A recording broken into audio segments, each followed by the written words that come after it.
Hey guys, it's Miss Landry, and today we're going to learn about macromolecules. And so let's just jump right in. This is kind of an introductory lesson, so don't worry if you're not 100% on board with what you're learning. We will jump in and see how you do. So, to start with, it's important in macromolecules to understand why carbon is considered the central element in living organisms.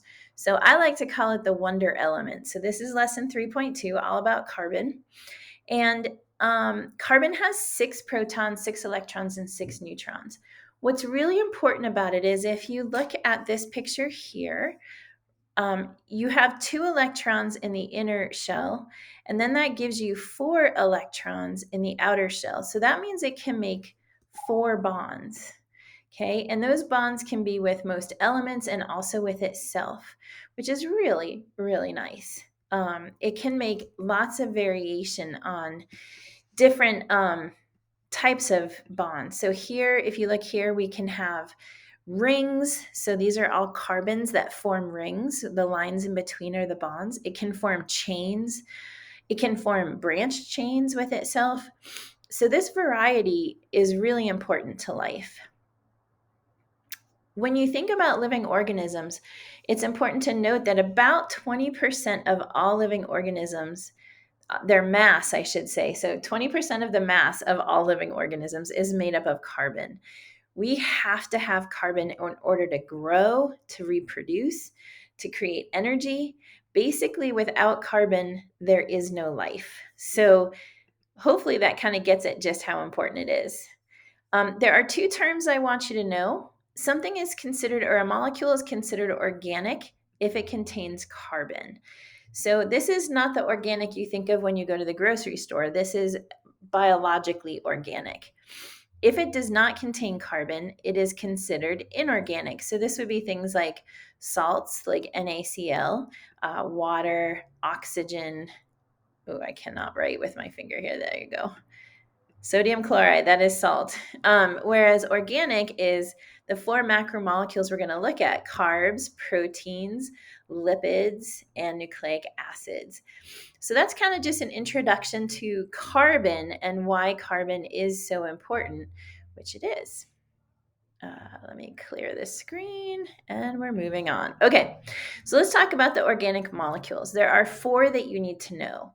And what's really important about the macromolecules is to know that they contain 3, all of them contain carbon, hydrogen, and oxygen. So carbon, hydrogen, and oxygen. They contain these in different ratios. Here's an example of a carbohydrate. We have lipids, we have nucleic acids, and then finally we have proteins. So all of these are made up of carbon. They all contain hydrogen. They all contain oxygen. And you need to know all 4 of these. What I would like you to know in all 4 of these is going to be you need to know how they're made. You need to know what their function is. And you need to be able to identify the macromolecule based on its shape. So everything except lipids are built with repeating units. Lipids are a little different, so we'll talk about those in just a sec.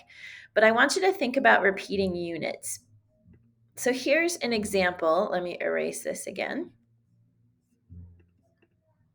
So I'm going to just put the picture up here. I want you to think about Legos. Okay, so a single Lego brick is the building block.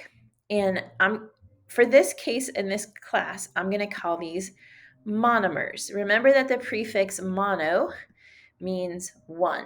Okay, so mono, a single brick, is a monomer.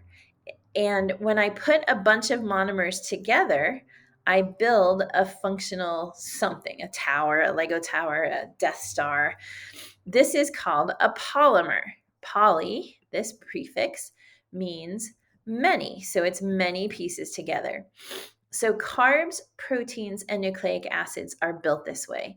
They all have a single repeating unit called a monomer, and they're put together to create that molecule by putting those single pieces all together. So let's kind of take a look at what I'm talking about here. Let's review a couple of questions for you.